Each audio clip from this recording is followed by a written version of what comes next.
What's up, Ali Squad? It's been a little while since I've done a video. As you can see, my eyebrows are growing back. My hair is growing back too. Some of them are blonde, so you can't really see it. I'm like, oh wait, I'm getting blonde hair now. I had blonde hair when I was a kid, but I wanted to talk about a couple of things. Just been going through some stuff, and you know, Odessa and I have been trying to conceive. She got pregnant twice, and both ended up in miscarriages.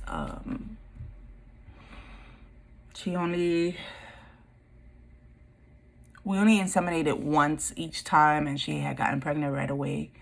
But she would start bleeding. Like once we got to the 6-week mark, she would bleed. And then we would know that there's something wrong. Like her body was reacting, and we had spoken to the OBGYN about it. And she says, you know, your body usually knows if something's wrong with the fetus or the baby. So I immediately, the first time when I saw blood, and you know, how do I explain it? Like, it's so hard to talk about. When people think when they see like brownish blood that that's okay, it's not. In most cases, it's not okay. In some cases, it might just be okay. Like,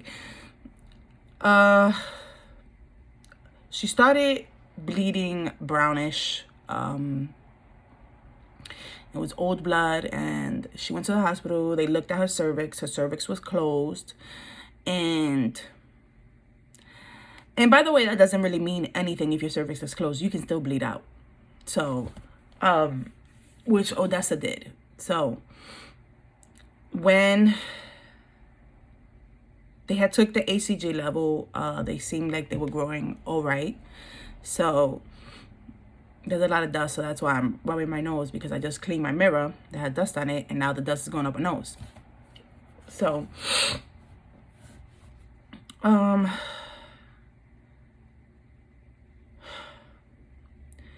you know, sometimes the ACG level can start out fine and then not be fine. And that's how it started with the first one. So her ACG level at 4 weeks exactly, or somewhere around 4 weeks, was 188, which is pretty normal. You can have a normal pregnancy and not have the highest ACG. When I was pregnant with all 3 of my boys, my first son, I didn't know the ACG levels, but my second son, I was 159. My third son, I was 112, and those ended up in really normal pregnancies. Odessa's first pregnancy was 188, and I think they tested her like, I think 2 days or so later, and it was 995, and then I don't know why I keep thinking about 955. It was 995, and then when the bleeding started, we went back and they did another ACG test, and the ACG showed that it was rising. It was 1,595, and then as she continued to bleed for the whole week, because it started out like small bleeding, and you would think like it's nothing to worry about, but I instinctively knew something was wrong. So I told her, that's not normal. Go to the hospital now. So she went, they checked her cervix. Her cervix was closed, and they said, oh, you're fine, your cervix is closed, blah, blah, blah. And you know, doctors don't know everything. If you're not, like, I feel even if you were like somebody who was in that field for a long time, and you know, and you've studied the field, you don't know everything, because the body can react in different ways. So, she continued to bleed, and I sent her in again, and then they did a sonogram, and all they saw was a sac. They did a sonogram on top of her stomach. So usually with the top, you won't be able to see if there's a baby or anything in there. So they did a transvaginal sonogram, and it was still a sac.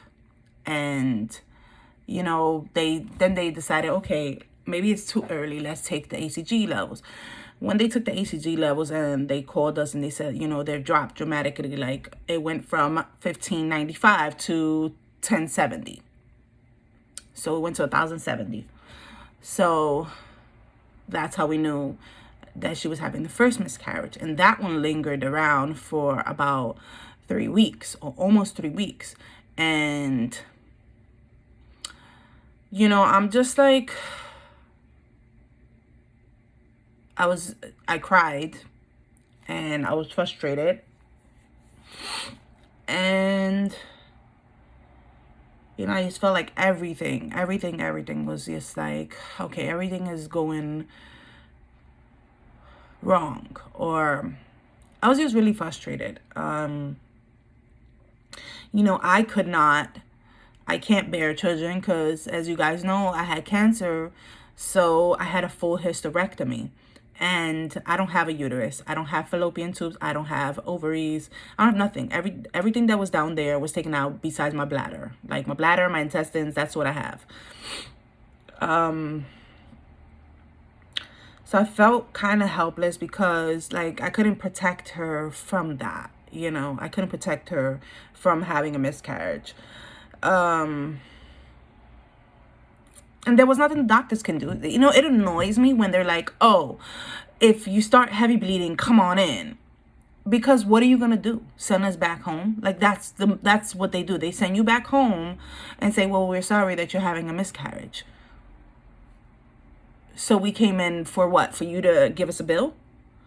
So, you know, that's what frustrates me. I get it. Sometimes you can have an ectopic pregnancy. And so that could be some of the reasons why they tell you to come in. So this second time around, she got pregnant, same, one time insemination. And this time I found out extremely early. Last time I found out at 12 DPO. And for those who don't know what DPO is days past ovulation. The first time we found out at 12. And this time we found out at 7. So I was like, that must be a good sign that it's 7 DPO. I saw like a shadow, and then I saw a shadow, the 8 DPO, and then 9 DPO is when I got the first line, like the first pink line. And the lines got stronger by 15, I think. By 15 DPO, the test line was stronger than the control line. And I have like a video that I'm going to put of when we went to the emergency room, and it just shows like the sac, like that was it. So by 21 DPO, I stopped testing because the lines were so strong and it had took over the control line. Like it was just a test line that was like bright. So we was excited, you know, and I was like, okay, this is great. Like, I don't have to test no more because the lines are so strong. Like, it's taking over the control line. It's called a dye stealer. So I'm like, okay, great. I didn't have that the first time. The first time I tested up to 30 DPO, but I never got to a dye stealer. So this time I feel like, oh yeah, this is going to happen. This is good, you know? So,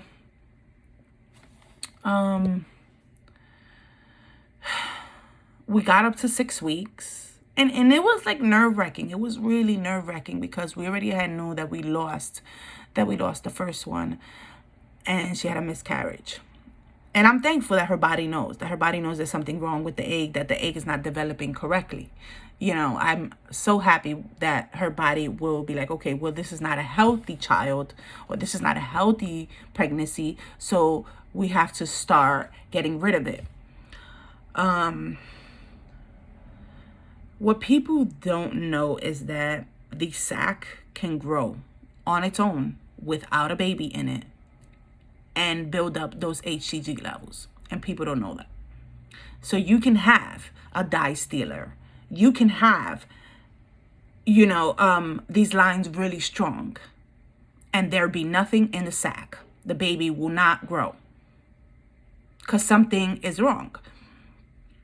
So we got to 6 weeks and 4 days, and she started bleeding. It was like a light red. So I instinctively, I thought to myself, okay, maybe I don't want to freak out, because maybe she has a UTI.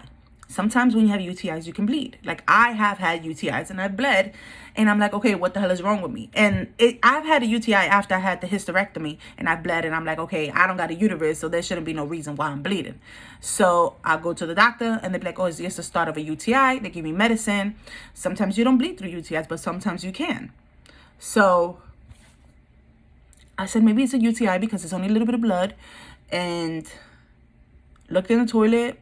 It wasn't like a whole bunch. And then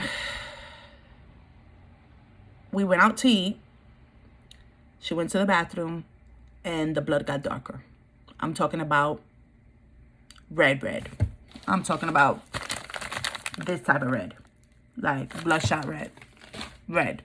And it filled up the toilet paper, and she did it twice.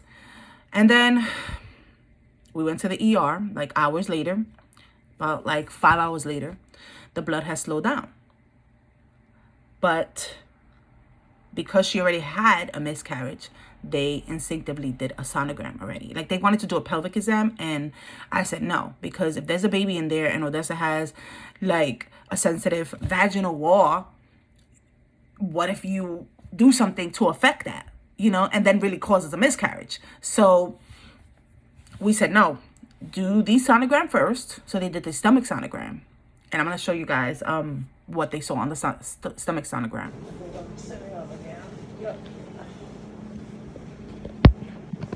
Colon pressure here from those. Good.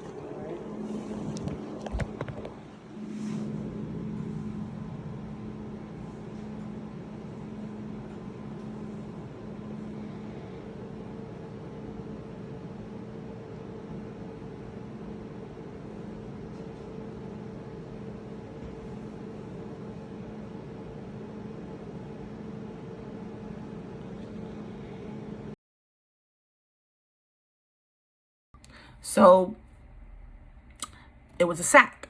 And I'm like, I asked the nurse, is it possible for them to just see a sac because she's only 6 weeks and 4 days and not see a baby? But when you do the transvaginal, they can see the baby. And she's like, yeah, it's really possible. Usually it's too early for them to see it on the belly. And she said, I've never, in all my years of being a nurse, I've never seen anyone at 6 weeks and 4 days show on the belly. But, their machines are really, from the time that I got pregnant 14 years ago with my first son, and from time now, machines have evolved. You can see clearer and better pictures. Back in the day, you wouldn't be able to see nothing on the stomach unless you did a CAT scan. And that's how I found out I was pregnant with my first son. They did a CAT scan on me. And that's how I found out. They was like, oh, you're 5 days and so many, 5 weeks and so many days. So when they did that, I was like, I want to record it, because if they could see the baby, I want to get a video of the baby, because they were making us wait up to Odessa was almost 8 weeks. And I was like, why are they making us wait so long? So, and everything that has to do with COVID, and then they weren't going to let me go to the appointment. And then they didn't see anything but a sac. The sac was big. The sac was pretty big. I paused and I took a picture of the video. So I'm going to put that up. And I was like, that's a big sac. They took her down after they did that one. And they did a transvaginal. Same thing. And the doctor explained to me, by this time, we would have saw something in there with the transvaginal. By 6 weeks and 4 days, almost 7 weeks, we would have saw something. But we just saw a big sac. And they did blood tests. And comes back that Odessa has 33,000 HCG. 33,000. Not 1,000 like last time. 33,000. The sac was producing the hormones on its own. You know how scary that is? And I was asking the doctor. First, I asked him because I was like, can a sac just produce those hormones? And he says, yeah, the sac can produce those hormones.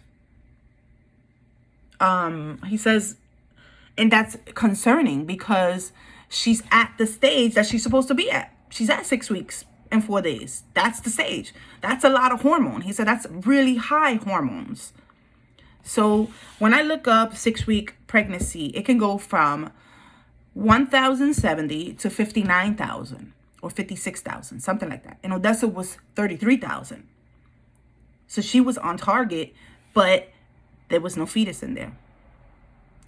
And I said, imagine if, like I told us, imagine if that would have just kept growing. You would have had to deliver a sack, an empty sack. So it's that, to me, that's why I told her, like, it's a good thing that the body knew something was wrong.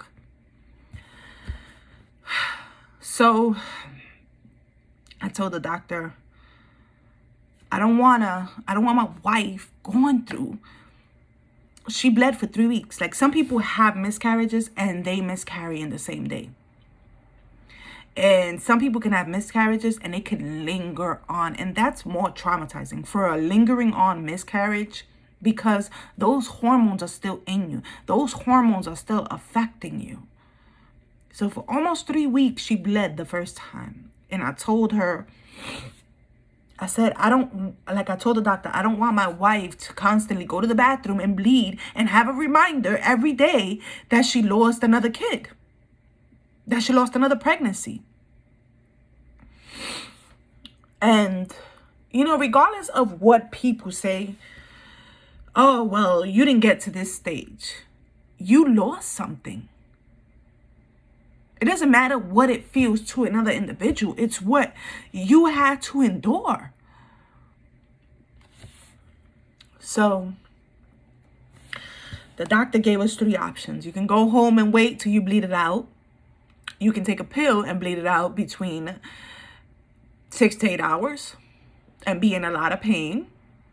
Or we can do a DNC and take it out of you. Those were the 3 options.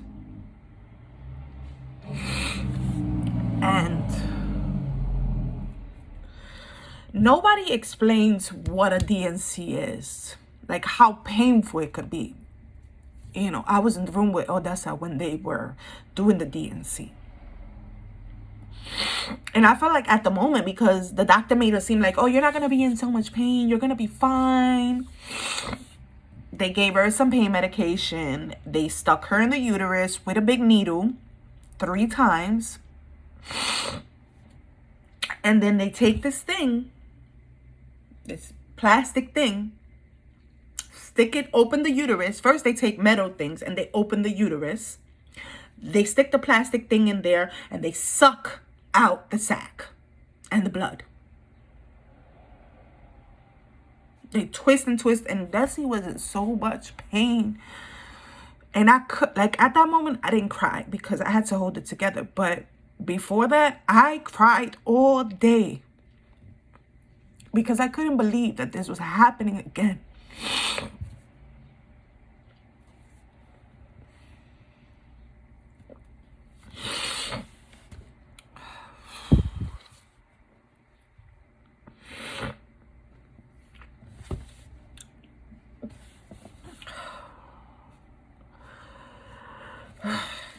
Now, I know Odessa's not infertile because she ovulates every month and she got pregnant right away. So I want to explain things to people. Just because something happens in that manner to you, you got to remember it takes 2. It takes a sperm and an egg. And sometimes the sperm cannot be healthy. And if the sperm is not healthy, you can have a miscarriage. And Odessa's body was healthy enough to know that the pregnancy wasn't healthy. And she got pregnant right away. So, Odessa was in pain for a couple of days after the DNC. And I just try to stay positive, I think about it every day.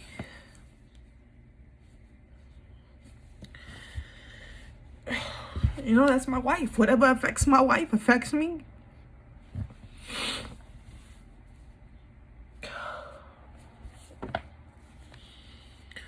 So, I'm sorry if this is a long video. This is what we've been going through since January 22nd. We inseminated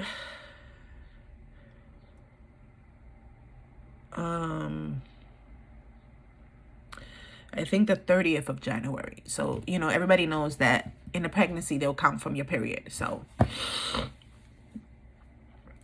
January 30th, we inseminated, or the 31st, I can't remember. And we miscarried March 7th. We started to miscarry March 7th. And then it lasted almost 3 weeks. Then 22 days went by. She got a period. We inseminated on April 23rd. I remember we had came back home and I had my last chemo. And we lost this one May 30th.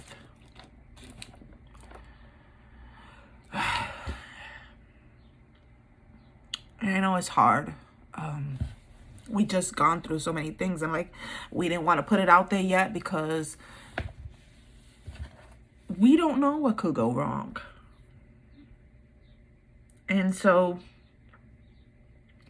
we have a fertility appointment. You know, my youngest son was like, Mom, he hugged Desi and he told her, I wanted a baby sister. And that broke my heart because, you know, they were all excited. The second time around, we told a couple of people, but they were all excited. So, you know, he was sad. And I told him, you know, sometimes if a baby's not healthy, you got to take it out. You can't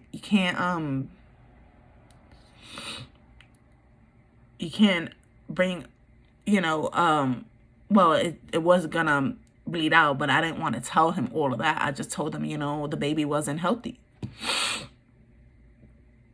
And so we made our appointment. We got an appointment with a fertility doctor, and I told him, you know, we need a special doctor to help us. And so we're going in on the 8th of June. And the 8th of June was supposed to be Odessa's first OBGYN video chat appointment, like Zoom meeting. And the 7th was supposed to be a sonogram. So now, instead of that, we're going to see a fertility specialist. So she still is bleeding. I'm just hoping it's done by then.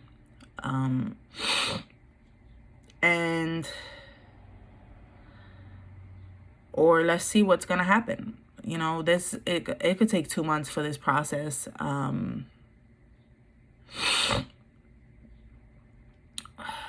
And,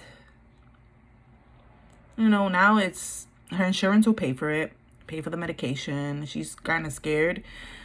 But, you know, I have faith in God that he, you know, he doesn't show you things for just because. Like, if something's gonna happen, you know, we don't have control. And I always ask God, you know, give me a healthy child. Give me physically, emotionally, mentally, a healthy child that's gonna develop and, you know, be successful. And I think that he is trying, you know, he's trying to give me what I ask him for. So now we have to seek a donor from a sperm bank, because when they do that, when they do IVF, you have to look at a sperm bank. Now, if you want a regular donor, they have to take 6 months to check that donor, because that donor could have abnormalities in his cells or could have certain diseases, you know, and they don't want to put a baby in you that's going to be unhealthy, that's going to have complications or issues, you know. And so that's a pretty good thing. And they're going to check the eggs, and I'm going to try to keep you guys updated. I did make videos, but I don't know if I want to put them up. Like, I don't know if I want to put, you know, the line progression up and stuff like that. Or maybe I might do another line progression and, you know, when she gets pregnant again. But you don't stop because something happens, because I know a lot of women struggle with infertility, and I pray for those women. I pray every day or almost every day, and I pray for other people who are sick, whether it's cancer, you know, and you never know what someone's going through in their life. So be a good person and pray for them and wish them well, even if you don't know them. Always want what's best for someone else. So thank you guys for watching, and I hope you enjoyed this video.